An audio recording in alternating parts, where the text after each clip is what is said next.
àsìmọ́ àkùlà ọlọ́lá ló ṣe àdámọ́lìyà lórí ìyàlẹ́ṣà láwùjọ àwọn onímọ̀. ìmọ̀ yẹn pọ̀ púpọ̀ kò kéré alákùnlé fani lọ́ba ni ó jẹ́.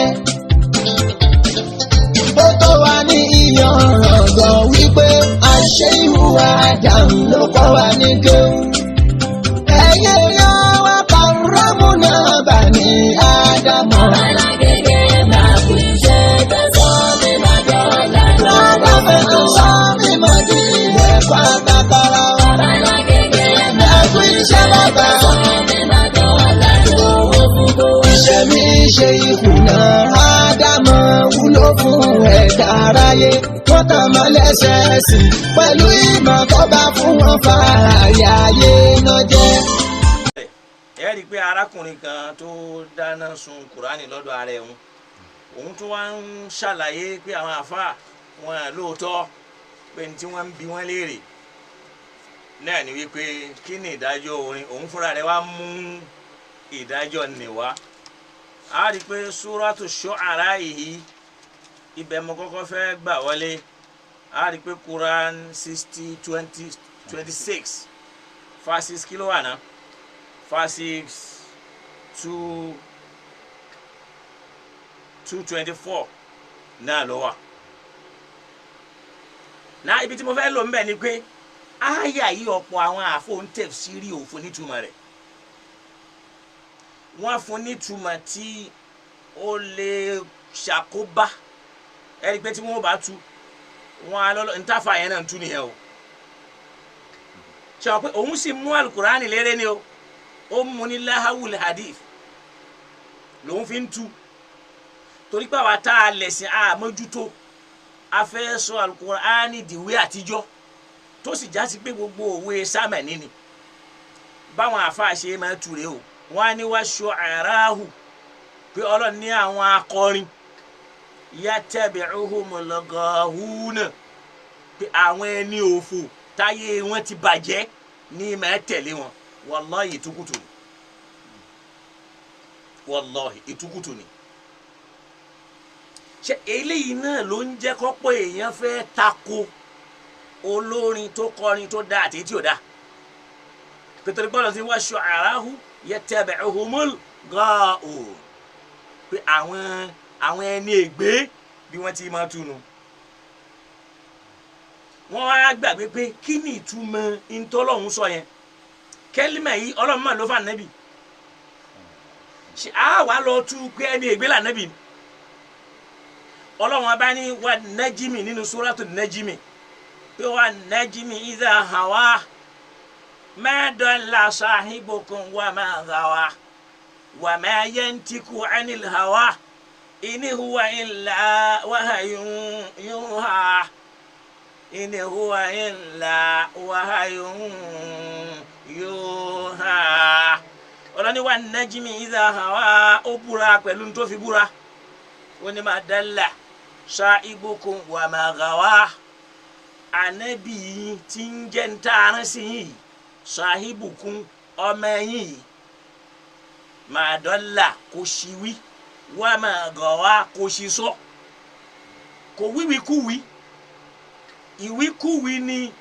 tabani ghawa ó wíwíkúwí ó sọ̀sọ́kúsọ tabawa ni gọ́wìn gọ́wà yàgùwì gọ́wìn ẹni tí ń sọ̀sọ́kúsọ ló bí gọ́hún àwọn oníwíkúwí kìí ṣàwọn ẹni ègbé ò gbọ́ in táwọn àfàmọ́ sábà tú nìyẹn ló dá wàhálà lẹ́ o wọ́n á lọ́lọ́ ní wa shu'arahu yattabi'uhumul ghawun wọ́n á láwọn àwọn ẹni ègbé ní máa tẹ̀lé wọn ó dá ànábì náà tẹ̀lé olórin mi rò pé gbọ́ kódà arínú olórin tá ànábì ṣàdúrà fún pé ó wọ àlìjẹ́nnà látara orin tó ń kọ ìtọ́lọ̀ wọn bá ń sọ bẹ́ẹ̀ ni pé ma dalla sahibukum wa ma ghawa ànábì yìí ni ma dalla kìí ṣe pé làákàyè ẹ sọnù bẹ́ẹ̀ tí ń rò pé wèrè ni wa ma ghawa kò wíwí kú wí tọ́lọ̀ ń bá ní wa shu'arahu àwọn akọrin yattabi'uhum al-ghawun ntí ń sọ ni pé àwọn tí wọ́n máa wíwèé kú wí àwọn ń sọkúsọ máa tẹ̀lé wọn ló fi ní alam tara annahum fi kulli wadin yahimun ṣé wọn náà rí gbogbo ibi tí wọ́n bá dé yahimun ni wọ́n máa para lọ para bọ̀ wọ́n máa kìyàn lákìtúkì gbogbo ntẹ̀yàn ò jẹ́ ni wọ́n máa kì wọ́n á máa kìyàn lákìjù wọ́n á máa pè èèyàn ní tí ò jẹ́ wàyàkùlùnà mẹ́lẹ̀ yaf'alun àwọn náà ó máa sọ tí wọ́n tó ó lè lóun olójú arédè kò sí tí ò ní pé rẹ̀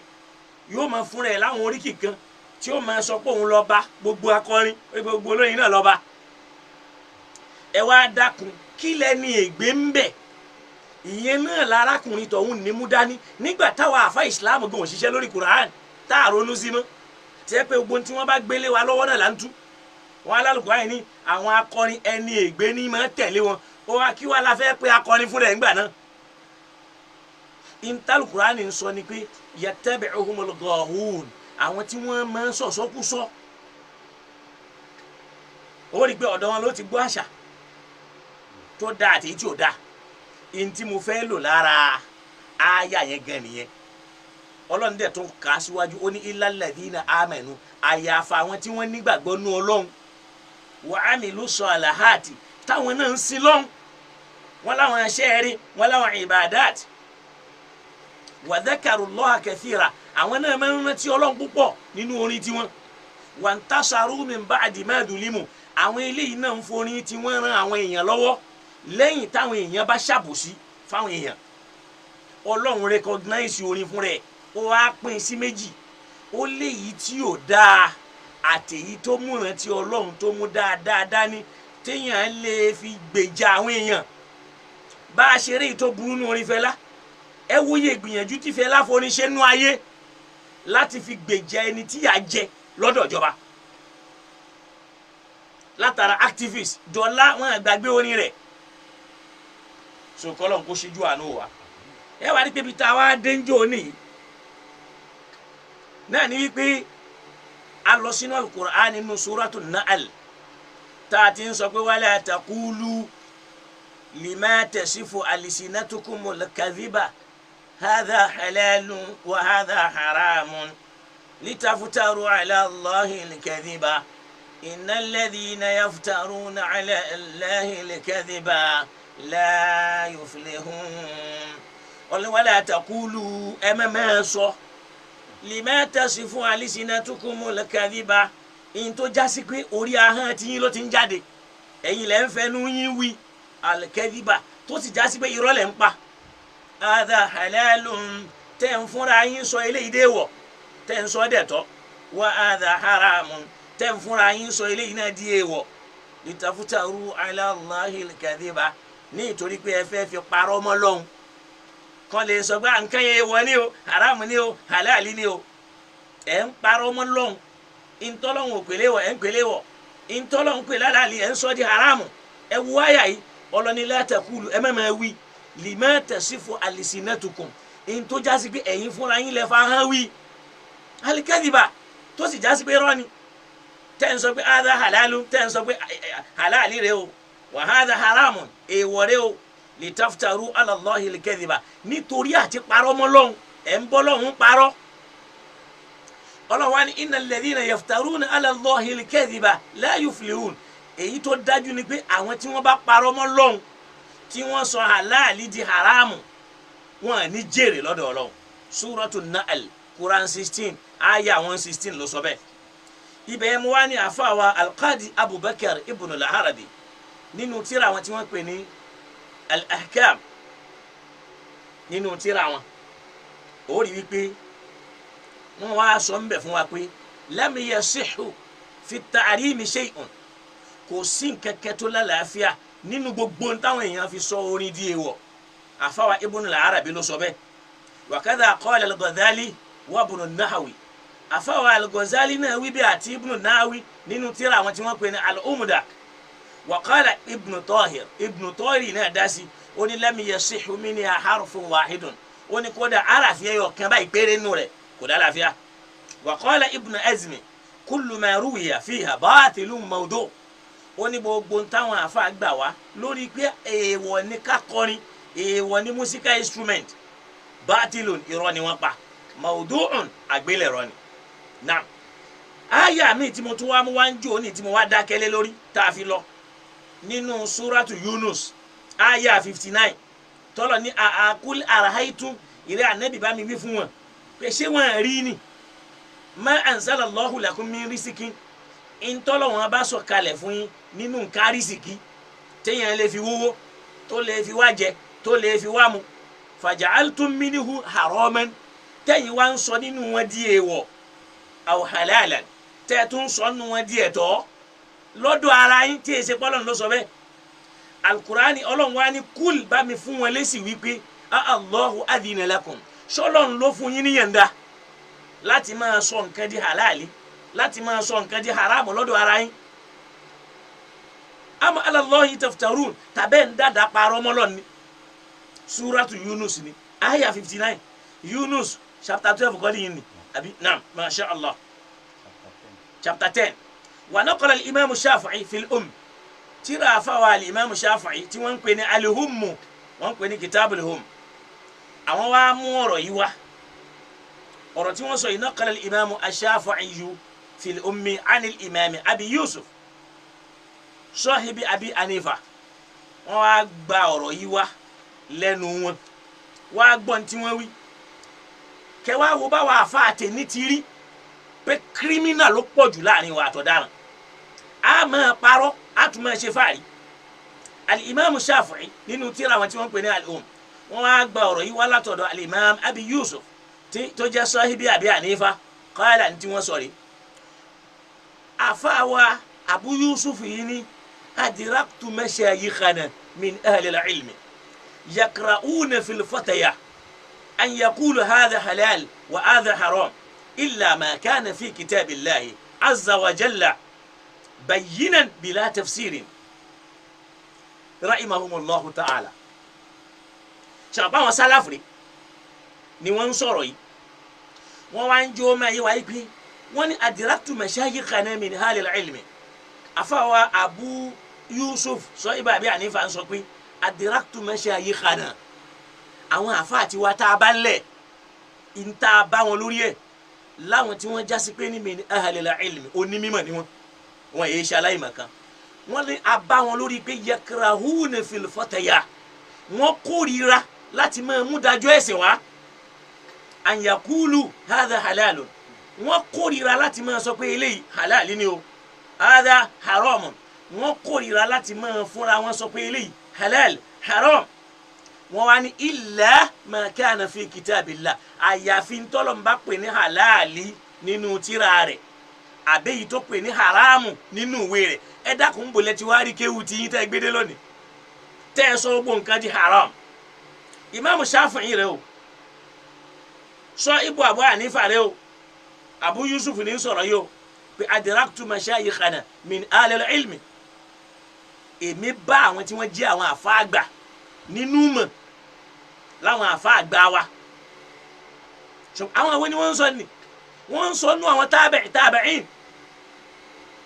pé yakrahuna fil fatya wọ́n kórìíra níbi à ń dájọ́ báyìí an yaqulu hadha halal aw haramu wa hadha haramu nínú tí wọ́n sá fún jù láyé ní ká máa sọ pé halali haramu ni illa ma kana fi kitabillah àyàfi ntọ́lọ̀ ń bá pè ní haram nínú al-Qur'an tàbó pè ní halali nínú al-Qur'an wọ́n tún wá sọ débi pé bayinan tí nǹkan yẹn clear tó fojú hàn bila tafsirin tí ò ní ìdíkà ẹ̀ṣẹ̀ máa tu fún yàn ẹ wà wọn àfáàtà náà pé bayinan bila tafsir pé adraktu mashayikhana min ahli al-ilmi yakrahuna fil fatya an yaqulu hadha halalun wa hadha haramun illa ma kana fi kitabillah bayinan bila tafsir àwọn àfáàjọ́ ẹ wò gbà tí Imam Shafi'i ti lọ ẹ wá wo tó ló ń gbọ́ lọ́dọ̀ Abu Yusuf tó ń jẹ́ sahibu Abu Hanifa pé adraktu mashayikhana min ahlil ilmi àwa bá àwọn àfáà tí wọ́n jó ní mímọ̀ àwọn àgbà láwọn tí máa parí sọ́dọ̀ wọn yakrahuna al-futya wọn kórìíra wọn sá níbi ìdájọ́ ẹ̀sìn an yaqulu hadha halalun wa hadha haram wọn kíẹ́fù wọn èyí máa ń sọ pé eléyìí halal haram halal haram illa ma kana fi kitabillah àyàfi tó bá wà nínú ìwé Ọlọ́run bayyinan tó tún fojú ẹ̀ ní o bila tafsirin tí ó bùkátà káfà kan ẹ̀ṣẹ̀ máa ṣe tafsiri rẹ̀ tọ́lọ́hun fún rẹ̀ ṣe ní haram. wa qala al-imam abu muhammad ibn kudama fi al-mughni àfáwà ibn kudama nínú tírà wọn tí wọ́n ń pè ní al-mughni gbogbo wa náà là ń gbọ́ tá a bá lọ ka volume 9 page 467 àfáà jẹ́ kó yé wa ń bẹ̀ pé yustahabbu ilanu nikah wa daribu bihi ad-dufu àfáà ni wọ́n fẹ́ kéèyàn polongo kóun fẹ́ ṣègbéyàwó wa daribu bihi bid-duf àti kéèyàn lùlù sí wọ́n sì ní ìlù haramu ni. qala ahmed àfáà ahmed òun wá dá sí ó ní yustahabbu an yuzhara wa yudrabu fihi ad-duf ó ní wọ́n fẹ́ kán ṣàfihàn ìgbéyàwó kódà kán lùlù sí.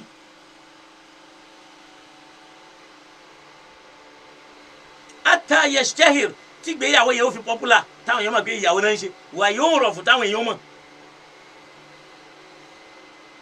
kódà ìmáàmù al-Ghazali wa qala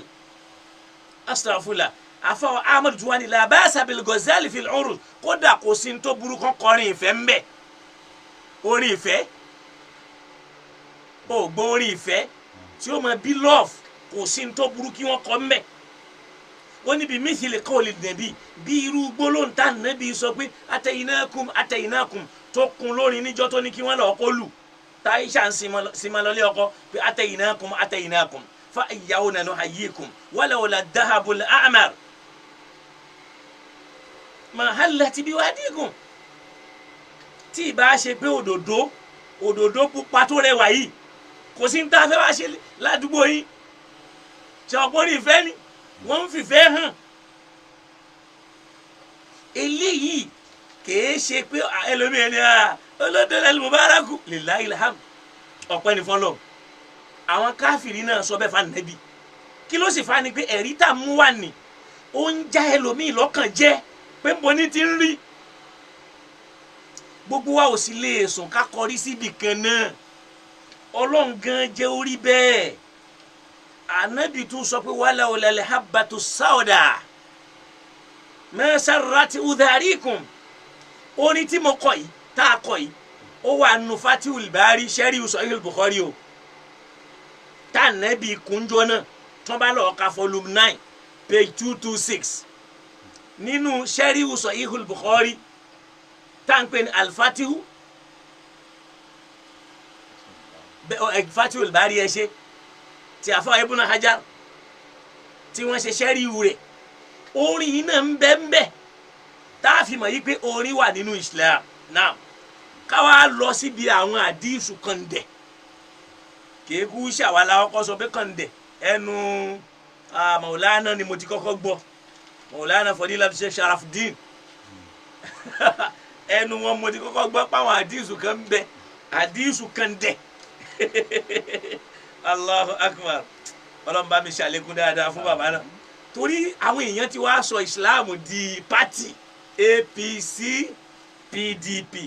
ṣe wọn pé gbogbo ohun tí APC bá wí lọ́dọ̀ PDP kì í sọ̀rọ̀ gbogbo ohun tí PDP bá sì wí lọ́dọ̀ APC náà kì í sọ̀rọ̀ ó ti ń di pé kò sọ̀rọ̀ táwọn oṣù fílẹ̀ wí ànígbà kódà bó bá ti jó tuntun ó ti ń di pé lọ́dọ̀ àti bí náà pàápàá kódà ẹni tó bá tó wá jẹ́ ọmọ babaláyé gẹ̀ẹ́bí irú wa báyìí kò sí ń tẹ̀lé kẹ́ máa kóòtì Kùránì kẹ́ máa kóòtì àdìwọ́n náà he's talking rubbish he's saying nonsense you will see what will happen to you la ilaha illallah èmi ò tún wá máa ṣe pé alẹ́ mi tún ṣe pé stroke fún mi al-Muslim lóyèrè kí ni lóyèrè pé mò ń kóòtì al-Qur'an wọ́n sọ ń tójú bẹ́ẹ̀ lẹ́fà Muhammad tójú ẹ̀ ó padà rí àmàrè lójú rẹ̀ rí kọ́lọ̀ kó ṣíjú àánú wa naam lahawul hadith táwọn àfa wa mú sẹ́nu tí wọ́n ń kó àdísù wá lórí ẹ̀ á a rí wípé ikhtalafa al-ulama'u fi tafsir lahwi al-hadith min qawli Allahi ta'ala ẹnu àwọn àfáà kò lórí kí ni ìtumọ̀ ntí wọ́n pè ní lahwi al-hadith tá a kà nínú al-Qur'an tọ́lọ̀ ní wa mina nasi ó ń bẹ nínú àwọn èèyàn man yashtari lahwa al-hadith ẹni tí ó máa fowó ra ọ̀rọ̀ yóò máa san owó fáwọn èèyàn ká máa sọ̀rọ̀ láti máa fi takò al-Qur'an in tó fi ń jẹ́ lahwi al-hadith nìyẹn ó ṣe istibdalu ni ó rà ó ń sanwó ló fi ń rà pé bá nàbí bá ti sọ̀rọ̀ ẹ̀yin máa kàn dẹ́mu ẹ̀ ìyẹn làwọn afáwa ń túpọ̀ ni wàá máa gbọ́ li yudilla an sabilillah láti fi sọ àwọn èèyàn nù kúrò lójú ọ̀nà Ọlọ́run bi ghayri ilmin láì nímọ̀ lórí tọ́lọ́run yẹn ṣe àwọn olórin àwọn fẹ́ kó àwọn èèyàn kúrò ní Islam ni wọ́n ṣe gbé àníyàn orin àyà ìfúnra rẹ̀ clear ó ní wa yattakhidhaha uswa wọn wàá mú ọ̀rọ̀ Ọlọ́run ọba ni wọn sọ di yẹ̀yẹ́ wọn máa fi ṣàwádà ó ní ulaika lahum adhabun muhinun àwọn eléyìí wọn ó jìyà yẹpẹrẹ naam tábà wá wò á wá rí pé ruwiya fi tafsir atharun kathira àwa rí oríṣiríṣi orípa tó pọ̀ nínú ìtumọ̀ àyà yìí faqila al-ghinahu al-fahish àwọn kan sọ pé àwọn orin tó jórin ìbàjẹ́ waqila àwọn kan sọ pé amatul ghina gbogbo tí ń jẹ́rùn orin pátá ni ó ní bàjẹ́ nú kò ní bàjẹ́ nú waqila ash-shirk àwọn kan ní ẹbọ lọ́lọ́run sọ mẹ́ waqila at-tabul àwọn kan ní ìlú lọ́lọ́run bá ń wí bẹ́ẹ̀ wa ghayru dhalik àwọn míì tún sọ míì àmọ́ gbogbo tí wọ́n kà lẹ̀ wa kulluha arahun làákàyè oníkálukú ni ghayru mulzama ò gbọ́ làákàyè ni kó wá mú wá làákàyè ni kó wá mú wá wọ́n wá illa anna kathirata al-lughat fi al-ihtijaj bima ruwiya an as-sahaba wa at-tabi'in fi tafsir dhalik duna ma'rifati as-sihah sanadi fadla amana wọ́n wá ní èyí tẹnu wá pọ̀ jù lórí ẹ̀ táwọn àfáàfin wá ń ṣẹ̀rí tí wọ́n ń sọ pé wọ́n gbọ́ lọ́dọ̀ àwọn sàhábà ni wọ́n gbọ́ lọ́dọ̀ àwọn tabi'in ni lórí ìtumọ̀ rẹ̀ duna ma'rifati as-sihah láì béèrè kí ni sanadu àdìsí yẹn ṣó lálàáfíà ká má yẹ̀ṣẹ̀ wá sọ ìtumọ̀ rẹ̀ tá a bá wá bọ́ sínú ìtumọ̀ a fẹ́ bẹ̀rẹ̀ sí ní máa ṣàlàyé a rí i pé nínú àlàyé wa yìí yóò máa hàn sí wa pé àwọn àdìsù yìí fúnra wọn fẹsẹ̀ rinlẹ̀ bẹ́ẹ̀ wọn sì lálàáfíà àdìsù àkọ́kọ́ tá àkọ́kọ́ lọ àdìsù àbí hamama tó lóun gbọ́ lọ́dọ̀ àdúrà Muhammad sallallahu alayhi wa sallam kí la àdìsù náà wọn ló sọ pé la tabi'ul qainat wala tashtaruhunna wala tu'allimuhunna wala khayra fi tijaratin fihinna wa thamanuhunna haramun fi mithli hadha unsilat hadhihi al-aya wa min an-nasi man yashtari lahwa al-hadith liyudilla an sabilillah àdìsù kanu àdìsù yìí kí ló ń tún fún wa wọn lá Nábì sọ pé la tabi'ul qainat ẹ má máa ta nǹkan ṣeré orin ìyẹn pé instrumentals musical instrumentals ẹ má máa ṣòwò rẹ̀ ẹ má gbọ́ ẹ má máa ṣòwò ẹ̀ wọn lá Nábì ní ẹ má máa tà á wala tashtaruhunna ẹ sì gbọ́dọ̀ rà á wala tu'allimuhunna ẹ sì gbọ́dọ̀ kọ́ ẹ gbọ́dọ̀ kọ́ bí wọ́n ti ń ṣe ẹ sì gbọ́dọ̀ kọ́ bí wọ́n ti ń lò wọ́n wá ní wala khayra fi tijaratin fi inna kò sí oore nínú òwò téèyàn bá fi musical instrument ṣe wa thamanuhunna haramun wọn lówó tó bá ti bẹ̀ jáde haramu ni wọn wá ní fi mithli hadha unzilati hadhihi al-aya lórí ọ̀rọ̀ yìí láàyà yìí fi sọ̀kalẹ̀ pé wa minan nasi man yashtari lahwa al-hadith liyudilla an sabilillah kó ń bẹ nínú àwọn èèyàn ẹni tó ń fi owó ra ọ̀rọ̀ àwàdà ọ̀rọ̀ kọ́rọ̀ láti sọ àwọn èèyàn nù àdìsí fúnra rẹ̀ akhrajahu at-Tirmidhi ìmáàmù Tirmidhi ló gbà wá wa qala hadithu Abi Hamama àwọn fúnra wọn wá sọ wípé àdìsù Abi Hamama yìí o innama na'rifuhu mithla hadha min hadha al-wajh ojú pọ̀ náà bí tá a ti mọ̀ náà rẹ o àgbọ̀ ń bò mí o wa qad takallama ba'du ahli al-ilmi kódà nínú àwọn onímọ̀ wọ́n ti sọ̀rọ̀ lórí ẹ̀ o fi Ali ibn Yazid pé Ali ọmọ Yazidu tó jọ sọ ọ̀rọ̀ yẹn pọ̀ mọ́ra wọn wá dọ̀ àfàhù wà wúwa ṣáàmì wọ́n sì ti dọ̀ àfà rẹ̀ torí pé ara ṣáàmù ni ṣáàmù ló wà ṣáàmì ni lára àwọn tó yẹ pé wọ́n fẹ́ràn kan kun irọ́ fún àdìsù wọ́n tún wá tẹ̀síwájú sọ pé àfa wa Tirmidhi ló sọ̀rọ̀ yẹn wọ́n mú àdìsù yẹn wá wọ́n tó yẹ pé àdìsù yẹn o ojúpọ̀nà kan tá a gbà mẹ́rin o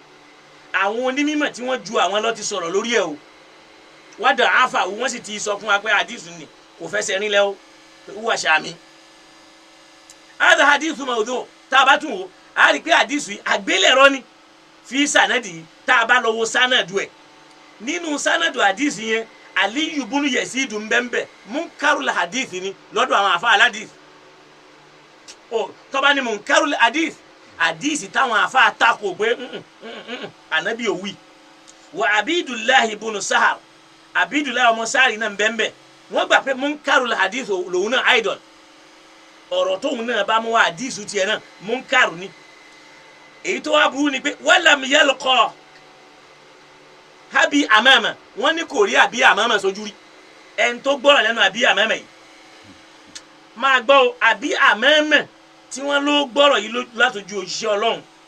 Yesidu yìí sanadu ẹ̀ Aliyu bunu Yezid munkarul hadith hadith táwọn afa kórìíra pátá yanyan Abidullah ibn Sa'd munkarul hadith bákan náà ni wọ́n wá ní walam yalqa àbí amama òun ò tiẹ̀ rí àbí amama sójú ta ló sọ bẹ́ẹ̀ àfáwà Ibnul Jawzi ló sọ tá a bá lọ ká du àfáwù wọn ọgbọ́ tó o bá lọ ká du àfáwù Lil Jawzi wọn jẹ́ oyé wa bẹ́ẹ̀ pé àfáà tí wọ́n ló gbọ́rọ̀ lọ́dọ̀ àbí àmẹ́mẹ́ tàbí àmẹ́mẹ́ ló ń gbọ́ lẹ́nu ànábì lam yalqa àbí àmẹ́mẹ́ kò rí àbí àmẹ́mẹ́ sójú wọn ìjọba ara wọn pàdé òun ó pẹ̀lú àdìsí tí wọ́n fi ń sọ yìí pé haramu ni kéèyàn kọrin wọ́n tún wá ní yẹ́rìí ani Aliyu ibn Yazid ó gba ọ̀rọ̀ lẹ́nu Aliyu ọmọ Yazid a rí pé nusuka ni wọ́n ní nusuka tó ń bọ̀ ọtí la nusuka rẹ̀ ọ̀rọ̀ ẹ̀ tá a bá rí nusuka tún bátìlà tún àwọn ọ̀rọ̀ ní bẹ́ẹ̀nbẹ́ẹ̀ dọ̀ afa Ahmad Imam Ahmad náà dọ̀ afa rẹ̀ Imam Ahmad àwọn náà ṣe kíni o wọ́n dọ̀ afa rẹ̀ wa qala Ibnul Mudayni afawa Ibnul Mudayni àwọn afa aládìsù nu wọ́n ní munkarul hadith ọ̀rọ̀ kọ́rọ̀ làwọn ọ̀rọ̀ ẹ̀ wọ́n ní yarwil mawdu'at torí pé òun máa gba àwọn àgbélẹ̀rọ ọ̀rọ̀ lẹ́ẹ̀mẹ́rin tí ó máa ṣàjọ afawa Alil Mudayni ní sọ̀rọ̀ yìí àwọn afa tó sọ̀rọ̀ yìí àwọn afa Imam Bukhari ni wọ́n wa qala Yahya ibn Ma'ayyin òun ni laysa bi shay'in ọ̀rọ̀ ẹ̀ ò tiẹ̀ jámọ́ kankan wọ́n ní kullu hadithi indi da'ifun gbogbo àdìsù ẹ lọ́dọ̀ tèmi pátá dọ̀ífù ni kullu hadithihi indi dọ̀ífù gbogbo àdìsù tó bá gbà wá lọ́dọ̀ tèmi dọ̀ífù ni àfáwà Yahya ibn Ma'ayyin àfáà yìí ní àfáà Imam Bukhari ni Ahmadu àfáà Imam Bukhari ni Ali al-Mudayni àfáà Imam Bukhari ni wọn ládìsù yìí ò lálàáfíà wa qala ad-Darakutni òun ní Abdullahi àfáà tí wọ́n ń sọ yìí laysa bil qawiyyi wa Aliyu matruk èyí tó jẹ́ Abdullahi tàkọ́kọ́ laysa bil qawiyyi kò fẹ́ sẹ́rin lẹ̀ tá a bá ń sọ̀rọ̀ ìmàdí wa Aliyu fúnra ẹ̀ matruk ẹ̀ ń táwọn èèyàn yẹra fàdí táwọn àfáà jáwọ́ níbi ọ̀rọ̀ àdìsù ẹni pé kì í ṣe ń tíyẹn lè máa gbọ́rọ̀ lẹ́nu ẹ̀ wa qala Ibn Hibban ṣé èyí tí mò ń wí ni ṣé mi ni mò ń wí torí gbà tí wọ́n kọ́kọ́ post post kíní sórí kíní ọ̀gbẹ́ni kan mo tiẹ̀ ti blọọkù ẹ̀ náà lára àwọn tí wọ́n gba súnà ayédèrú torí pé súnà tó tọ́ mbẹ́ o wallahi alazim súnà tó tọ́ mbẹ́ o ẹlẹ́mà rẹ lomi kó jáde ńlẹ̀ kéwù kan kó máa wùwà tí òjò ti bẹ̀ o kò túmọ̀ sí pé ní tí wọ́n kọ́ mbẹ́ nu bàbá wa Mudirul Mahad nílùú Ìbàdàn ọlọ́mùbá mi jẹ́ kẹ́mi ogun kọ́lọ́mùbá mi ṣe dáadáa fún wọn bàbá náà ní ìkìrámù púpọ̀ mo pè wọ́n lónìí lórí nǹkan kan bí o sì pè wọ́n rí mi ò sì ní nọ́mbà wọn bí wọ́n ṣe gbóhùn mi báyìí wọ́n ti ń sáré lo ìkìrám ni wọ́n ti ń sọ yí pé gbà tí mo ní Sa'idu al-Mubarak látẹ̀pẹ́ náà ti ń sọ pé asal ismu laysa gharib pé orúkọ yìí yẹ ṣàjòjì orúkọ wọ́n ìkírà wọ́n ti sáré pọ́nmilé ọlọ́run dákun bá mi jẹ́ kí dáadáa ó bá wọn o gbogbo ti ń jẹ́ mahadu lápapọ̀ àpadà sí igbó àpadà sí ìgbà ọlọ́mọdé wọ̀ bẹ́ẹ̀ o kọlọ́n bá wa ṣíjú àánú wọn ẹ̀mí gígùn àláfíà ọlọ́run dákun bá wa ṣe fún wọn o má dà láwọn mọ̀ rí wọn rú bí akil hayyil qayyum alladhi la ta'khusuhu sinatun wala nawm in tá ń pè ní súnnà nìyẹn súnnà nu kèé bẹ́ẹ̀ tí ó kàn rí átíkù yóò ti bẹ̀rẹ̀ èpè èébú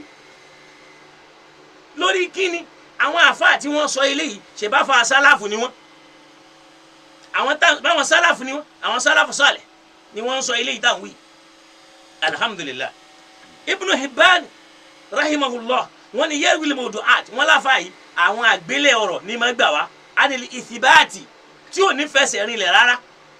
wọ́n wá ní fa idha ruwiya an aliyi ibnu yazid tó bá gba nǹkan wá látọ̀dọ̀ àlí ọmọ yazid wọ́n ní atabi tọ́mọ́t wọ́n tó ń pè ní tọ́mọ́tì lùkúbùrọ̀ ìṣàkúṣà ní jẹ́ bẹ́ẹ̀ àwọn àṣàkù àwọn ọ̀rọ̀ tí ò nítumọ̀ àwọn tó ti jóná nínú ọ̀rọ̀ lẹ́ẹ̀mẹ́rin lọ́dọ̀ ẹ̀ wọ́n wá ní wa idha ijtama'a fi isnadi khabari abdullahi ibn sa'd tẹ́ ẹ bá wá rí tó tún wà nínú isnadu ọ̀rọ̀ abdullahi ibn sa'd yẹn wa aliyu ibn yazid náà méjèèjì papọ̀ wal qasim abu abdurrahman wọ́n ní lam yakun matnu dhalika al-khabar illa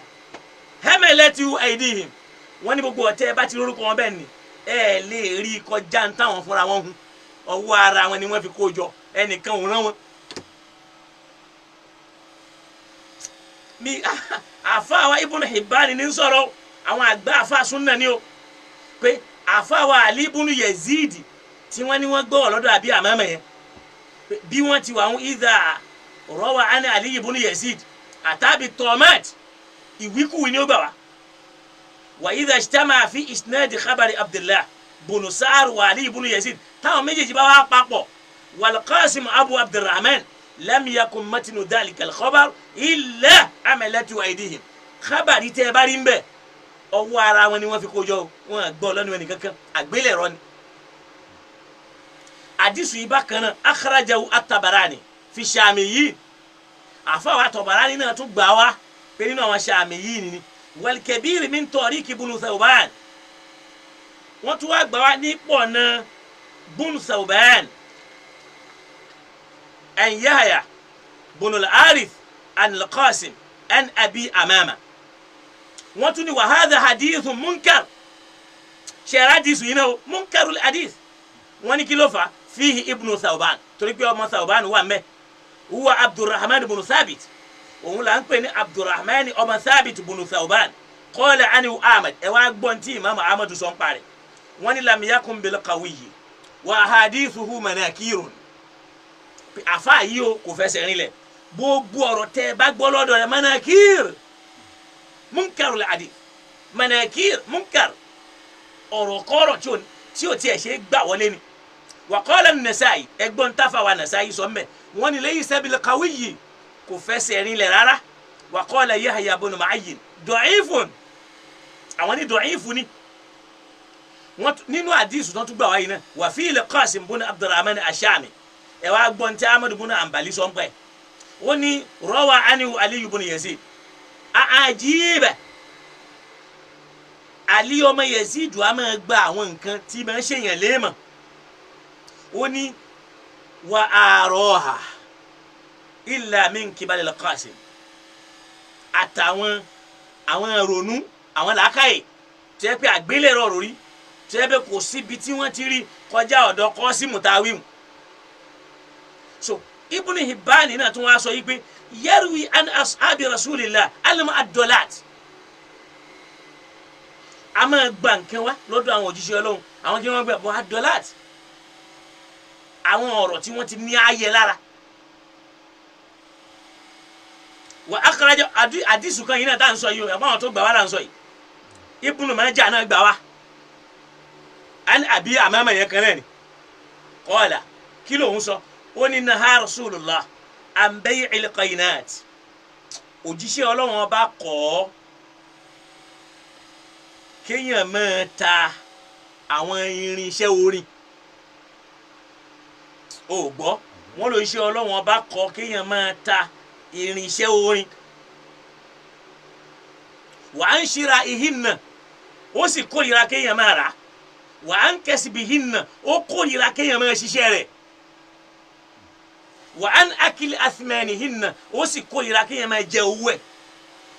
ṣàbò tó ń túmọ̀ sí pé haramu ni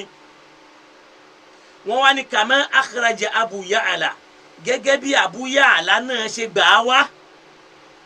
sha'idan lahu fi musnadi ó mú ẹnìkan tó fi ṣẹlẹ́rìí fún nínú musnadi Ali yẹn tóun náà sọ pé naha Rasulullah anil muginiyat níbi yẹn náà muginiyat náà ni àdìsí tó wí ń bí pé ànábì kọ́ kéèyàn máa kúnrin àtàwọn nǹkan orin so wọ́n lànàbì kọ́ kéèyàn máa kúnrin wọ́n náwó heart ẹ̀ tó máa gbọ́ o àti kéèyàn máa kún ohun bí ohun arò wà á ń ṣíra ìhìnà àti àwọn ríra rẹ̀ ó kọ́ fún wa kára ó sì kọ́ fún wa káta ó ní wà tijara bihinna fihinna wọ́n kọ́ káṣòwò ẹ̀ qala wa kasbuhunna haramu gbogbo ntẹ̀yìn bá rí ń bẹ̀ láti jẹ wọ́n ní haramu hada hadithu mawdu hadithu yìí náà àgbélẹ̀rọ ni torí pé fi al-Harith ibn Abdullahi al-Awar Harith ibn Abdullahi al-Awari mbẹ́mbẹ́ qala Shu'ba ẹgbọ́n táfà wa Shu'ba sọ ń pa wọn nípa nínú àwọn afọ aládìsí ẹgbọ́n wọn ní kana kazaban wọn ló jẹ́ ògbólógbó òpùrọ́ tabakun yẹn ní kazab ni o wọn sọ pé kana kadiban kazaban nínú àwọn àfa aládìsí ni wọ́n pe ẹnìkan rí o lára àwọn tá a pè ní sálàfù yẹn o tó bá yẹ pé mùdírù mọ́ríkàsì wa karú àdìsù yìí tó wá ní Harith ibn Abdullahi al-Awari yẹn o òpùrọ́ ni wọ́n ní mùdírù pé tábìyìn kan ló pùrọ́ wọ́n pe tábìyìn kan ló pùrọ́ wàràsì àwọn àfa aládìsí ni wọ́n sọ kalẹ̀ àfa Shu'ba ní kana kazaban ògbólógbó onírọ́ ni ẹni tá a bá pè ní kazabu kò sóòótọ́ lẹ́nu rẹ̀ mọ́. wa qala Abu Ishaq náà tún dá sí wọ́n ní kana kazaban wọ́n lógbólógbó òpùrọ́ ni kò lóòótọ́ lọ́dọ̀. wa qala Jarir àfọwọ́ Jarir náà kana al-Harith tó yífa Harith tẹ́ ń sọ yẹn o alámúlùmálà ni àwọn àdìsù tí wọ́n ń kó wáre o tí wọ́n fi ń ṣẹ̀rí orin o wa qala Ali al-Mudayni kazzabun aláfà tí wọ́n pè ní àfà àwa yìí o Abdullahi al-Awari yìí o al-Harith ibn Abdullahi al-Awari yìí o àwọn náà ní kazzabu ni wọ́n ní òpùrọ́ ayé ọ̀run ni ṣáàwá ní ẹni tó wá kà nǹkan yìí ṣó bú àwọn tábìyìn náà yẹn ni àbò bú àwọn sálàfù yẹn ni torí ibi tí wọ́n mọ̀ sá sí nìyẹn mùdírù bú àwọn sahaba alkiram náà ló jẹ́ kí n tó ṣẹlẹ̀ sí wọn ẹ nílà káyè ni ẹ bá bira yín léèrè ẹ̀ṣẹ̀ wo ládàmà ẹ̀ṣẹ̀ lọ́hùn tọ́lọ̀ ń fi fọmọ ṣàdánwò fún tọ́lọ̀ ní kọ́ ọmọ rẹ̀ bòdò lọ tó ń sì nàjà ẹ̀ṣẹ̀ wo nínú àṣẹ lọ́hùn tọ́lọ̀ ní ìyàwó rẹ̀ wọ̀ ná wọ́n ti dájọ́ ọ̀nà fún ìyàwó rẹ̀ di o ẹ̀ṣẹ̀ wo ní Lútù ṣe lọ́hùn tọ́lọ̀ níyàwó rẹ̀ wọ̀ ná oore wo ni Àsíyà ló ṣe fún Ọlọ́hun tó wá ní yóò wọ àlìjẹ́nà lọ́dẹ̀dẹ̀ Fíráùn ẹ̀ṣẹ̀ wo la Nábì Yakubu ṣe Ọlọ́hun tójú rẹ̀ fi fọ́ fógójì ọdún ẹ̀ṣẹ̀ wo ni Yakubu ṣe ló ṣe Ọlọ́hun tó fọ́ lójú fógójì ọdún ẹ̀ṣẹ̀ wo la Nábì Ibrahim aleyhisselam ẹ̀ṣẹ̀ wo ló ṣe Ọlọ́hun tọ́lọ̀ ni ó yá lọ mú ọmọ rẹ̀ ó yá lọ pa ẹ̀ṣẹ̀ wo ló ṣe Ọlọ́hun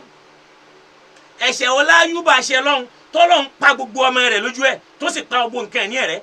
abẹ́ẹ̀ka Kùránì ni wa Ayyuba idh nada rabbahu anni massani yadurru wa anta arhamur rahimin kashafna bihi gbólóhùn yẹn ló wí làwọn Ọlọ́run bá kánira kó nu ayé ẹ̀ gbogbo wa ataynahu ahlahu wa mithlahu àwa fún ní gbogbo nǹkan ẹ̀ ní ẹ̀ padà nílọ́pọ̀ méjì min hindina látọ̀dọ̀ wa dhikra lil abidin kó máa jẹ́ òye àti ìrántí fáwọn ẹrúsìn wa ẹ̀yin olóye ẹ̀ ń ṣe ẹrúsìn Ọlọ́run ẹ̀ ń fi àárẹ̀ ẹ̀ fi ń ṣe yẹ̀yẹ́ inna lillahi wa inna ilayhi raji'un ta ló wà láyé tí ò ní sàárẹ̀ àwọn àfọ̀jọ̀gbọ́n wọ́n ní samaniyatun lil mar'i la budda an yara nǹkan mẹ́jọ kan bẹ́ o fún ọmọ ènìyàn tàbí ṣùgbọ́n kó mọ̀ rí òsì samaniyatun nǹkan mẹ́jọ kan bẹ́ o lil mar'i fún ọmọ ènìyàn la budda lil mar'i an yaraha àwọn kan mọ̀ ní la budda an yura kò sí tàbí ṣùgbọ́n kan mọ̀ rí àmọ́ samaniyatun lil mar'i nǹkan mẹ́jọ kan bẹ́ fún ọmọ ènìyàn la budda an yara kò sí tó lè ní kọ́ ọmọ ènìyàn mẹ́rin wa laysa likulli murihin laysa likulli murihin ghayru thamaniya kò sí nǹkan kan tí ó máa wọlé tọ̀ ọmọ ènìyàn yàtọ̀ sí nǹkan mẹ́jọ ni sururun ọmọ èèyàn ó máa lásìkò tí ó máa fi rí dùnnú wa usunun yóò máa lásìkò tí ó máa fi banújẹ́ ó di méjì wa ijtima'un yóò máa lásìkò tí ó máa fi kó nǹkan jọ wa furqa yóò máa lásìkò tí ó máa ṣọ́ọ̀tì nǹkan tó kó jọ tí nǹkan yóò tutù ká wa usurun ọmọ èèyàn ó máa lásìkò nira wa yusurun yóò máa lásìkò dẹ̀ra ka Kùránì ní inna ma'al usri yusra bọ́lá ń bá fẹ́ dẹ̀yàn lára ìnira ni ó mú wá ẹ̀ṣẹ̀ wọ́n lànà bí iṣẹ́ lọ́hùn tó ń fi síìkì tí ò lè jáde ńlẹ́ mọ́ tó wá dẹnu tá a rí nù àwọn sàhábà tó ń jájú mọ́ tí nù àwọn sàhábà tó ń jájú mọ́ tí Umaru ń jájú mọ́ pé kọ́ni galabahul waja'u ìlà kò mọ́ ti ń ṣe mọ́ ẹ̀ gbọ́dọ̀ fún ní gègé ẹ̀ṣẹ̀ wọ́n lànà mọ́ ẹ̀ṣẹ̀ lọ́hùn thumma sukumun èèyàn máa ṣàárẹ̀ wà á fìyà yóò sì lálàáfíà afa kan wá sọ nínú àwọn ọ̀jọ̀gbọ́n ó ní wa kam min sahihin mi ò la fẹ́ kanu ẹ̀ ń tààrẹ̀ ò ṣe mata min ghayri illatin ó sì jáde láyé láyé ṣàárẹ̀ mú iye tó ti kú lẹ́yìn tí bàbá àmùdírù wọlé láwọn ọmọdé láwọn àgbàlagbà tí nǹkan kan ò ṣe wọn wa kam min sakimin mi ò la fẹ́ kà nínú ẹ̀ tó ṣàárẹ̀ àṣà hina mina dar yóò sì gùn lẹ́mìí gan àmọ́ wàá lọ́ọ́ mọ̀ pé láwọn ìṣìṣẹ́ alifan tó o bá lo 1000 ọdún kan láyé thumma alfayni ba'daha tó o tún lo 1000 ọdún méjì sí lẹ́yìn rẹ̀ wala budda min yawmin tasiru ila al-qabr kò sí tàbí ṣùgbọ́n jọ kan inú sàárè ní gbogbo ó padà bára wa múra sí i Islam kọ́ là ń ṣe lọ́wọ́ ó rí i pé ní ìsìn náà àwọn èèyàn náà fẹ́ gbé wa kó lórí wáàsí àmọ́ wọn lè rí wa gbé tó fẹ́ gbé wa kó wọ́n lè rí wa gbé èyí táwọn ìlà máa wí ò gbọ́ lè rí wa gbé kúrò lórí níta ṣe yìí torí Ọlọ́run ló fi rán wa tó bá wá já sí pé ẹ bá mọ Ọlọ́run lóòótọ́ níta ń kóòtì àwọn àfa yẹn ni kẹ́ ẹ bá já ẹ má bẹ́ẹ̀ mi jà kí ni ń ta yín lára kí ni ń dùn yín ẹ sọ èyí èyí sọ̀rọ̀ dáwà máa ń kẹ́ mi bẹ lára yín Ọlọ́run ó sì wò yín sàn yóò wà wá náà sàn bí abájọ kù sí kí ni ń dùn ọ́ pé wọ́n ń kóòtì òtítọ́ kí ni ń dùn ọ́ nínú òdodo ó lè gbé mi kúrò lórí ọ̀nà tí mò ń tọ̀ yìí mi ò lè wọnú fúráká wallahi wáàsí ní ma ṣe wallahi wáàsí ní ma ṣe bókò bá ń jẹ́ tọ́lọ́hùn mi ò ní bá yín tó níranù mi ò sì ní bá yín dàdàkúdà torí n tó ń dùn yín nù ó yìí ti ń ráyè ṣe wáàsí àti gbà wáàsí lọ́wọ́ àfàlágbẹ́já àgbà lọ́wọ́ àfàlágbẹ́já àgbà tiẹ̀ náà eré lẹ́yìn ṣe tẹ́ bá ń gbọ́ tẹ́ǹtẹ́ eré ọmọdé Ọlọ́run sì ju àná wa náà àdìsù yìí náà mawdu'un àgbélẹ̀rọ ni àwọn àfáà ni wọ́n ń pèèyàn ní kàzáàbù yìí tí mùdírù mọ́líkàsì bá wà sọ ni ó bu àwọn tábìyìn náà ni àwọn àfáà tí wọ́n ń pèèyàn ní kàzáàbù ẹ̀ ń gbọ́ ni wọ́n àdìsù bùnú Abdullahi al-Awari ṣùgbọ́n ní kàzáàbù ògbólógbó onírọ́ ni Abu Ishaq ní kánẹ̀ kàzáàbàn ògbólógbó onírọ́ ni Jẹ̀rírù ní kánẹ̀ sayifan àfáwà alìlmùdẹ́ni ní kàzáàbù òpùrọ́ ni wàkọ́lẹ̀ Abu Zara náà wá dá sí wọ́n ní la yuhtaju bi hadithi ọ̀rọ̀ ẹ̀ pẹ̀lú tí yẹn lè máa fi ṣẹ̀rí inú Islam àwọn hadithi tẹ́ torí ẹ̀ kú Abu Zara ní la yuhtaju bi hadithi hadithi yẹn ò kèé ṣe tí yẹn lè máa fi ṣẹ̀rí wàkọ́lẹ̀ Abu Hatam gbogbo àwọn àfáyàfá aládìsí ni wọ́n laysa bi qawiyyin wala mimma yuhtaju bi hadithi kò fẹsẹ̀ rinlẹ̀ kò sínú ẹni tí yẹn lè máa fa díìsì rẹ̀ ṣe kíni o tí ó máa fi jẹ̀rí ṣé mi ni mò ń wí ẹnjìníà ṣé mi ni mò ń wí kéékù sèmi mo wí àmọ́ tó ń dun ẹlòmíì ni pé wọ́n ti dé làákàyè wọn máa go tíra Ibn Uthaymin nìkan ni ó máa kà tíra Ibn Baz tíra Salihul Fawzani tíra tí ó máa kà nù wọ́n sì júwe fatawa tí ó máa kà yóò máa ka Majmu'ul Fatawa ti Ibn Baz yóò máa ka fatawa Ibn Taymiyyah yóò sì máa ka Majmu' ti Imam Nawawi wọn ò dé làákàyè kò ní lè jáde ìyí ló ń bí pé àwọn ará Saudi àwọn yìí parọ́ tí wọn ta ló parọ́ tó wọn ta ló parọ́ tó wọn ta ń parọ́ tó wọn ta ń parọ́ tó wọn àwọn afa Aziari ó sì làákàyè yẹn kalẹ̀ ni sáfà Aziari nìkan ló wà láyé òkè ṣé Saudi nìkan ló wà ní Islam ni ṣé wọn nìkan ló ní Islam ok àwọn afa Saudi yẹn parọ́ wọn àrí nǹkan kan sọ lórí Halloween èyí tó sọ wọn rán lẹ́wọ̀n gbogbo àwọn tó kù owó náà fẹ́ kú nítorí ẹ̀ ìkànnì àwọn afa wa tó jásí pé mamlaka ni wọ́n wà wọ́n láfa Saudi ò mọ nǹkan mi ju owó tó bá ti ń rí owó kò sí tán lè sọ èyí tá a sì kì í ṣe gbówó ni mò ń rí ní ìsìn tí mo fi ń wí ó sì rí pé ooru ń mú mi tó bá wojú mi dáadáa torí pé jẹnẹrétọ̀ tá à ń lò ó ti ní àdánwò tó lágbára kò gbé èsì mọ́ ó rí pé ooru ń mú mi kò sì ní mi lára ọlọ́run ó ṣíjú àánú wọ̀ wá. an Yahya ibn al-Harith an al-Qasim an Abi Amama bi wọ́n ní wa hadha hadithun munkar bákan náà fihi ibn Thawban huwa Abdurrahman ibn Thabit ibn Thawban qala anhu Ahmad lam yakun bil qawi wa hadithu manakir ó rí pé mo ti kú ń bẹ̀ lẹ́ẹ̀kan kọ́lọ̀ kó dákun kó ṣíjú àánú wọ̀ wá kó ṣe dáadáa fún wa jẹ́ ń tẹ̀síwájú. Imam Nasa'i náà tó wá sọ lórí hadithu wọ̀nyí náà wọ́n ní laysa bil qawi wa fi al-Harith ibn Nabhani Harith Nabhani ń bẹ́ẹ̀ kí làáfà wa Yahya ibn Ma'in ní sọ ń parẹ́ wọ́n ní la yuktabu hadithuhu laysa bi shay'in ẹ má máa kọ ọ̀rọ̀ tẹ́ bá gbọ́ lónìí rẹ̀ kalẹ̀ torí pé laysa bi shay'in ọ̀rẹ́ ò jámọ́ kankan. Wa qala Ahmad wal Bukhari Imam Ahmad àti Bukhari ní munkarul hadith àwọn munakiru ni. Wa qala an-Nasa'i matrukul hadith ṣé mi ni mò ń wí ni qala an-Nasa'i matrukul hadith hadithu tá àti ẹ̀ gbọ́dọ̀ yá ń díẹ̀. Wa qala ad-Daraqutni laysa bil qawiyyi Daraqutni ní kò fẹ́ ṣe rinlẹ̀. Wa qala Ibn Hibban kharaja an addi al-ihtijaj òun yẹn ti kú olórí ní téèyàn lè máa fi ṣẹ̀rí. Wa qala Ibn al-Jawzi fil ilal al-mutanahiya mo tún dárúkọ tírà kanu al-ilal al-mutanahiya ó bá ń bẹ̀ wọ́n ní hadhihi al-ahadithu gbogbo àwọn àdìsù tá a kà tí wọ́n mú wáyé o laysa fiha shay'un yasih kò sí nǹkan kan tó lálàáfíà nù rẹ̀ ṣé mi mo wí ṣé ẹnjìníà ṣé mi mo wí wọ́n ní Al-Mubarak irọ́ rẹ̀ pọ̀ ọlọ́run ṣe o gbogbo ẹ̀yin tẹ́ ẹjọ́ lólùfẹ́ wa náà ládùúpẹ́ fún wọn ọlọ́mọ bá ti ń jẹ́ o ọlọ́mọ bá ti ń jẹ́ o torí gbogbo àmọ̀ràn tẹ́ fún mi bó ṣe wà nù làákàyè mi ń bẹ̀rẹ̀ pẹpẹnu wallahi alazim in tí wọn fẹ́ ká máa wí náà rẹ o gbọ́ in tí wọn fẹ́ kárí wí rẹ o nam hadhihi al-ahadith laysa fiha shay'un yasih ìwọ tó tiẹ̀ wá ń bú mi ní ìdákun béèrè kí ló ń bú mi fún gan. The door is open for you to abuse me you are welcome. ẹ rí i pé mi ò bínú pé èèyàn bú mi rí bẹ́ẹ̀nìkan bú mi mi ò bínú torí ẹ̀ rí ẹnìkan ò ní pé wọ́n lẹ́nìkan bú mi mo wá ń bínú kò ṣẹlẹ̀ sí mi rí kìí ṣe pé èèyàn bú mi àìmọye àwọn tí mi ò fẹ́ máa dárúkọ mi ò ní dárúkọ wọn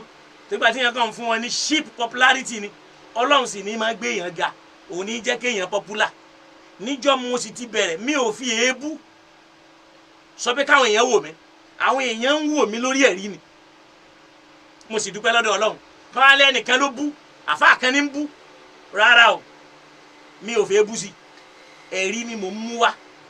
mo sì dúpẹ́ lọ́dọ̀ ọlọ́run kọ́lọ̀ mọ́ gbẹ ẹ̀rí lẹ́nu mi ẹ rí i pé n èé sì lọ jí tọ́pìkì ó ń tọ́pìkì kí wọ́n á ní èsì ọ̀rọ̀ fún ẹnjìníà àkíyèsí pàtàkì fún ẹnjìníà ìgbà tí kan tiẹ̀ fẹ́ sọ ó tún ní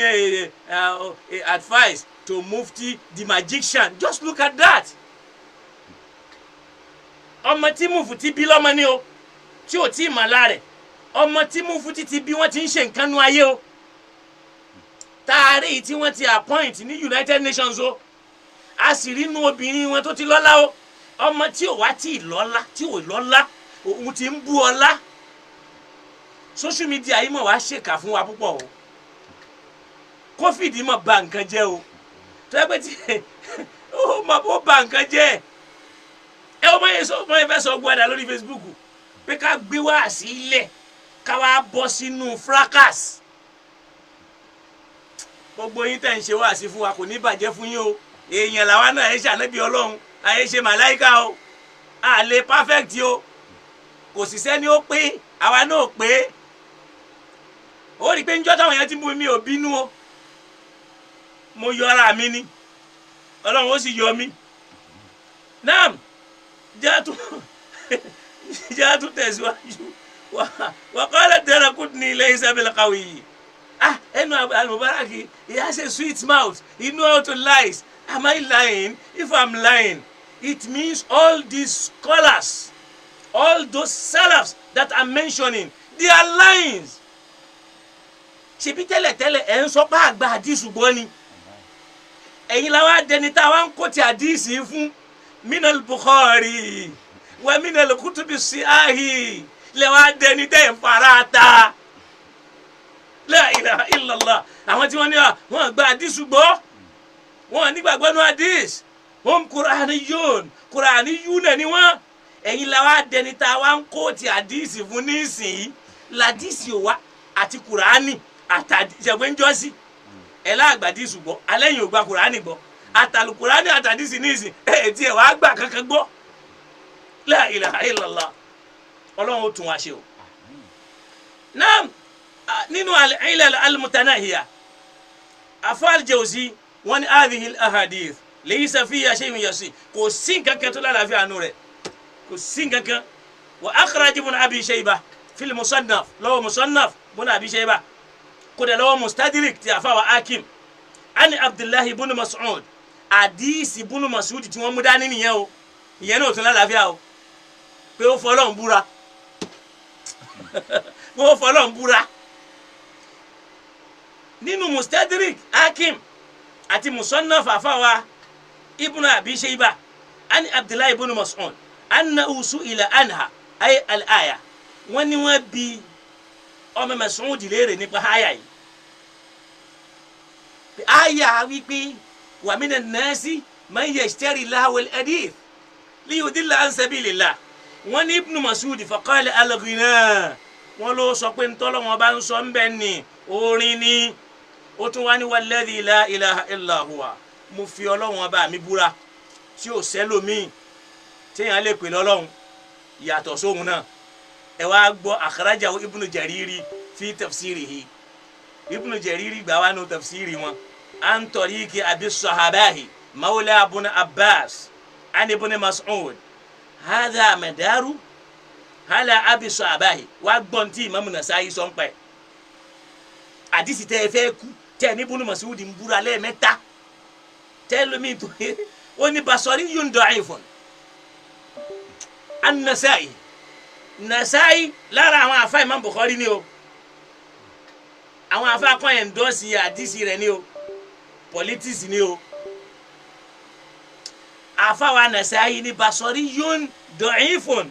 àbí sọ àbáyé ara àbásíra ni da'if àfáà wa al-Bayhaqi nínú tírà tí wọ́n tó ń pè ní ash-Sha'b wọ́n ní an ibn Mas'ud fi qawlihi ọ̀rọ̀ tí ibn Mas'ud sọ pé wa mina nasi man yashtari lahwa al-hadith yẹn tó pè ní al-ghinawu ni ó ní qala rajulun yashtari jariyatan pé ara ọkùnrin kan ra irúbìnrin kan tuginihi laylan aw nahara kó lè máa kọrin fóun lọ́sàn àti lóru àfáà ní hadha mawqufun àfáà al-Bayhaqi ló sọ bẹ́ẹ̀ nínú Sha'bu ó lọ́rọ̀ yẹn ọ̀rọ̀ ibn Mas'ud fúnra ẹni kò dọ́dọ̀ àná Muhammad ráàyù ibn Mas'ud ni kò dọ́dọ̀ ànábì wọ́n ní isnaduhu munqati' isnadu ẹni nkìtọ́ kí nǹkan gé lápẹẹrẹ ẹnjìníà rẹ̀ kó wá jásí pé nísìnyí mi ò wá sí láyé ọmọ kan tó tí ì bí níjọ́ tí mi ò tí ì dáyé ìwọ náà ti wá dàgbà ó ti wá lọ ó wá lóun gbọ́rọ̀ lẹ́nu mi kò gbọ́ lẹ́nu bàbá rẹ̀ ẹnu mi ló ti gbọ́ direct nkítọ́ ó ti gé láàrin méjì ọ̀rọ̀ tí tó ń sọ yẹn kò dọ́dọ̀ ẹni tó fẹ́ lọ mọ́ dọ̀ afawu alhafizu hafizu buna ajari dọ̀ afa rẹ̀ nínú sẹ́ríù sọ̀rọ̀ Bukhari nínú fatihu rabani fatihu bari jare wọ́n dọ̀ afa rẹ̀ ṣé mi ni mo wí engineer ṣé mi mo wí bẹ́ẹ̀ bá ti lé mi lọ nírọ́ irọ́ náà ni wọ́n ń pa náà jẹ́ ká lọ sọ́dọ̀ àdìsù kan tí wọ́n máa mú dání tí wọ́n ṣàgbádá kàǹkàkàǹkà tẹ́ máa rò pé ìmọ̀ yẹn pọ̀ bil jalala wa bil azama pẹ̀lú ọlá àti títóbi ẹ̀wọ̀n gbọ́ sheikh àdìsù eléyìí Bukhari ló gbà wá àdìsù yẹn ni wọ́n ní yastahilluna lil ma'asifa pé àwọn àsìkò kan ń bọ̀ táwọn kan ń bọ̀ wá sọ nǹkan orin wọn ó sọ dẹ̀ tọ́ ṣọlọ ń ṣe léèwọ̀ tẹ́lẹ̀ ni àdìsù yìí náà rawahu Imam Bukhari mu'allaqan tàlíkù ní lọ́dọ̀ Imam Bukhari kò sínú tabi'iyat kò sínú àdìsù tí Imam Bukhari ní sanaduhu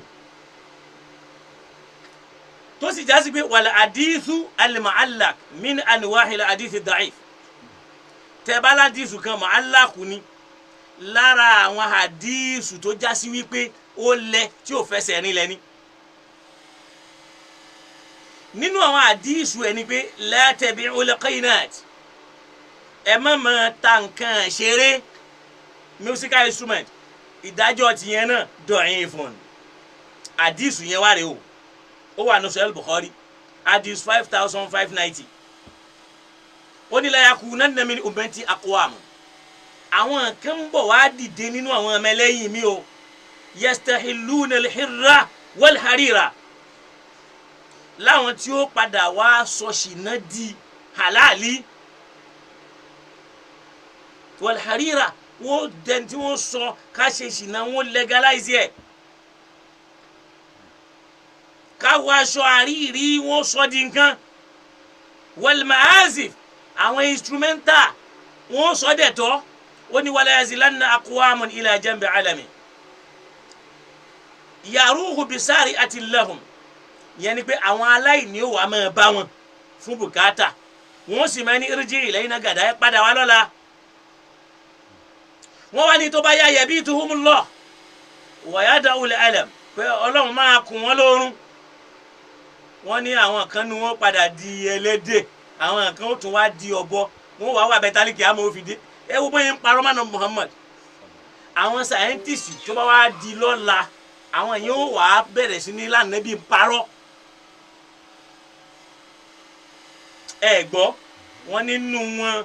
ìbínú Ọlọ́run ó dé bá wọn wọn ó padà dẹ ẹlẹ́dẹ̀ wọn ó dọ̀bọ wọn ó dìnà kí wọn wá wà bẹ́tálíkì àmọ́ fi dé àwa lè sọ bóyá nú àwọn ẹlẹ́dẹ̀ yẹn lànà bí sáfẹ́ wá pa nígbà tí ó bá dé àdìsù tán mú wáyé Abu Malik al-Ash'ari ni wọn ló mú wa. الظهري عن أبي سلمة عن أبي هريرة عن رسول الله وذكر الحديث وني حديث يتدي من بداية السند نبرة سند وعارف أنه بين البخاري وبين مالك راوي láàrin Imam Bukhari àti Málíkì ẹnìkan wà láàrin wọn tó ń jẹ́ ráwí tó kọ tiẹ̀ ò sí mẹ́ ìyẹn ni wọ́n fi ló fi ní inkitọ́ ni Imam Bukhari fi máa ń pè ní ta'liq ní wọ́n fi ń pè ní mu'allaq àwọn ọ̀rọ̀ tí Bukhari mú wá tí sanadu ẹ̀ gé torí pé kò fẹsẹ̀ rinlẹ̀ mo rò pa ń gbọ́ yé bá ní so bayna al-Bukhari wa Málíkì rawin lam yadhkuru tí ó sorúkọ rẹ̀ nínú àdìsí yẹn wọ́n ní huwa Shaykhu Ismail ibn Abi Uwais orúkọ ẹni yẹn sọnù mẹ́ wa fi hadhihi al-ala nírú ṣe sí yutlaqu ala al-hadith mu'allaq ni wọ́n fi ń pẹ̀lú àdìsí yẹn ní mu'allaq torí pé ẹni tó yẹ ká lè rí ọ̀rọ̀ yẹn pé bẹ́ẹ̀ náà ti rí ẹni yẹn ti parẹ́ kó mẹ́ tabawa ni muhallak in tó kó sínú ni pé al-hadithul marfu ó máa ń ní hadith tó wà marfu ó máa ń ní hadith munqati ó máa ń ní hadith mawquf mawquf ni pé sàábà kan tábìrín kan ló wí ọ̀rọ̀ yẹn kò tiẹ̀ dọ́dọ̀ sàábà so tá a bá dẹ̀ wo a rí wípé munqati'un òun ti já èèyàn kan ti gé dànù mbẹ̀ tó yẹ pé lágbájá yẹn ò rí ẹni yẹn kò bá pàdé kó tó lòun wá pàdé nìkan wájú rẹ̀ nkìtọ́ òun ti wà mbẹ̀ àdìsù Imam Bukhari yẹn nu bákan náà la tabi'ul qaynati wa la tashtaruhunna àdìsù yẹn náà tó wà ẹ má máa ta musical instrument ẹ sì má rà ẹ má kọ kò sí oore nínú téèyàn bá ṣòwò rẹ̀ kéèyàn náà wú ẹ̀ haramu ni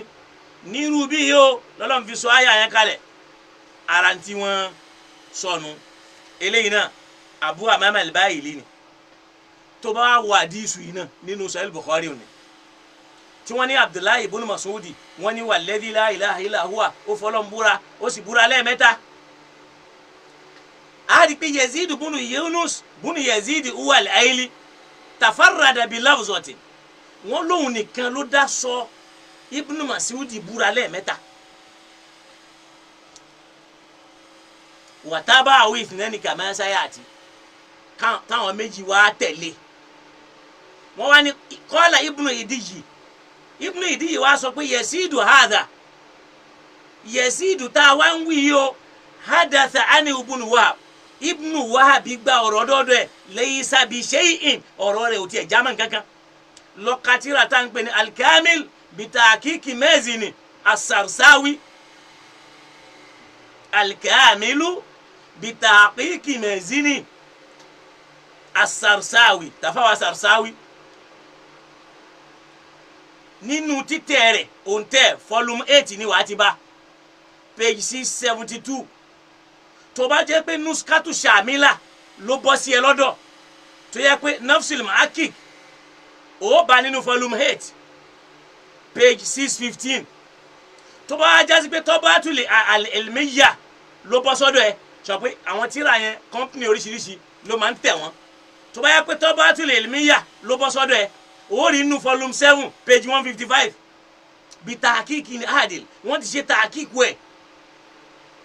wa Aliyi fil ashiya maktubun laysa bi shay'in wọ́n dìídì kọ síbẹ̀ ni Ali yẹn laysa bi shay'in kò jámọ́ kankan níbi màdìsù rárá. wa qala Ibn Hibban Yazid ibn Yunus ibn Yazid al-Aili yarwi an abihi ó gba ọ̀rọ̀ wá lọ́dọ̀ bàbá rẹ̀ rawa anhu Muhammad ibn Mahdi al-Ikhmimi nuskatu mustaqima lọ́wọ́ athiqatu volume 9 page 274 wọ́n wá ní kaunu wa nuskatu mustaqima ìwà pé ní nuskatu mustaqima yẹn la yani annahu fi nafsihi thiqa kò túmọ̀ sí pé ó fẹsẹ̀ nílẹ̀ bal qad yakunu sudukun lakin laysa bihafiz lóòótọ́ ni àmọ́ kì í ṣe tó máa àdìsù so àwọn àdìsù tí wọ́n fi ń gbé wa ṣé wọ́n ẹ̀ ń tirabayé ni wọ́n pè àwọn tí wọ́n fi ń gbé wa máranu so Abu Sakar huwa Hamid ibn Sayyad qala al-Mustaghfari madaniyyu thiqatun qala Daraqutni lọ́ka ìwọ náà lọ́ka tíra ibi tí màá dúró sílé nínú ni kọ́lọ́n kó dákun ẹnjìníà ṣó da bẹ́ẹ̀ kó sì ju àánú wa jẹ́ n tún sáré fi kíní kékeré kan kún kán lè túbọ̀ máa display ignorance dáadáa lára àwọn tí wọ́n fi orin dáàbò bo Islam lójú ayé Ànábì Muhammad tó bá lọ ka difa'u anil aqida nígbà tí wọ́n dáàbò bo ìgbàgbọ́ Hassan ibn Thabit pẹ̀lú fil ma'ariki ad-da'ira bayna al-muslimina wal mushrikin níbi ogun tó ṣẹlẹ̀ láàrin àwọn tí wọ́n pe nǹkan míì lọ́lọ́hun àtàwọn mùsùlùmí ba'da hijratir rasul ila al-Madina lẹ́yìn tá Nábì kó Mákà lọ Madina ishtaraka ash-shi'ru ma'as-salah orin wá di nǹkan jà ó gbọ́ orin di nǹkan jà fashtabakatil jundu bis-suyufi war-rimah níbi táwọn kan ti ń lo ikọ̀ àti nǹkan ìjà watabarasa shu'ara bil qasaid àwọn olórin náà bọ́ta pẹ̀lú àwọn orin fakana fakhrun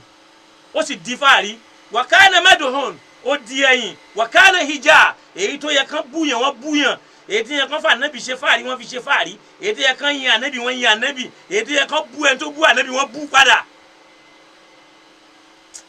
La ilaha illallah. وتصدى شعراء المسلمين بالقصيد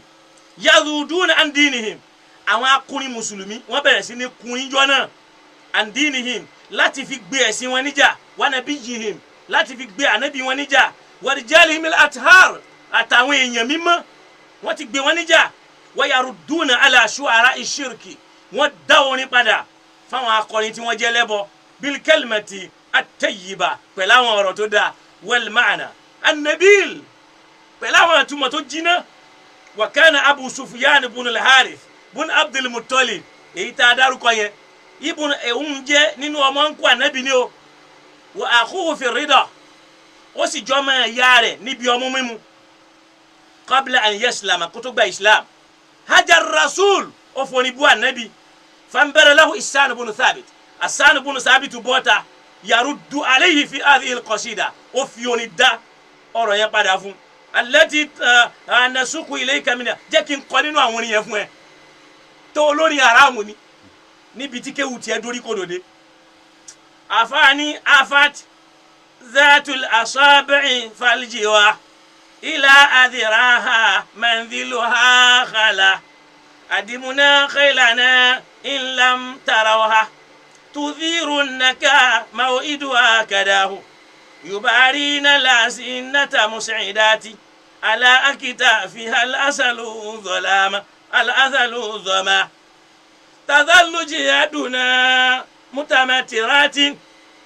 يتلمهن بالخمر نساه فإما تريد أن تمرنا وكان الفتح وانكذف القطاه وإلا فاصبروا لجلاد يوم yu'idhu Allahu fihi man yasha'u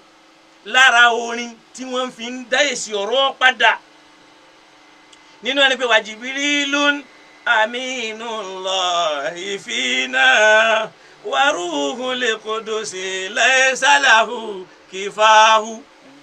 wa ruhul qudusi laysa lahu kifahu wa qala Allahu qad arsaltu abdan يقول لها إن فعل بلاه Hassan ibn Thabit lọ́kọ́ tó wá Jibrilu aminullah Jibrilu tó já sojú Ọlọ́run fi iná láàrin wa tọ́lọ́run fọkàn tán wa ruhul qudus ẹ̀mí tó mọ́ laysa lahu kifahu tí ò sẹ́nìkan tá a lè fi parẹ́ wa qala Allah tọ́lọ́run bá ní laqad arsaltu abdan mo ti rán ẹ̀dá kan yaqulu al-haqqa òtítọ́ ní sọ inna fa'al bala àwọn oníyẹn pọ̀ oníṣàyí túbíhì fakumu sọdìkù èmi ti gbà fún ẹ̀yin náà gbà fún Muhammad fakultum lánà kùmù wàlà ànàṣàwù àmọ́ bá a ti ń sọ́tún yẹn náà ẹ dúró lórí pé lánà kùmù àní gbọ́ wàlà ànàṣàwù àní gbà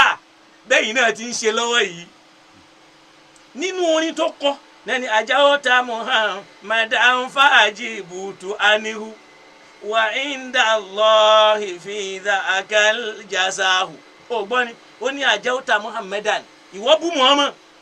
fa'ajabutu anihu èmi náà bá Muhammad fún ẹ lésì padà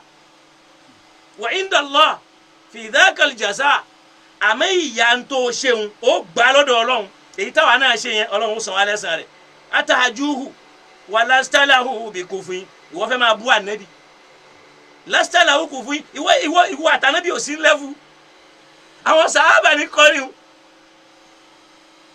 fasharrukum ala khayri kamal fida tó bá tún dijọ́ mi á tún máa jù mí sí àwọn tí wọ́n ní àràmù lórin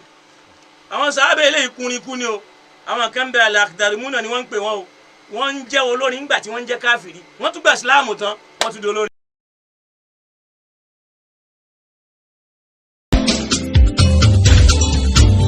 ìmọ̀ yẹn pọ̀ púpọ̀ kò kéré alákùnlé fani lọ́ba ni ó jẹ́. ó tó wà ní ìyànràn wípé àṣẹ ìhùwà Adam ló kọ́ wa ní kéwù. ní Ádámọ̀. Alágége máa kú iṣẹ́ tẹ̀sán mi máa dọ̀la. Ádámọ̀ sọ mímọ́ di ilẹ̀ pátákárá wa. Alágége Ẹ kú iṣẹ́ bàbá. mi máa dọ̀la. Owó fún gbogbo. Ìṣẹ̀mí ṣe ìkùnà Ádámọ̀ wúlò fún ẹ̀dá aráyé. Wọ́n tàn mọ́ lẹ́sẹ̀ẹ́sì pẹ̀lú ìmọ̀ tó bá fún wọn fààyè ayé.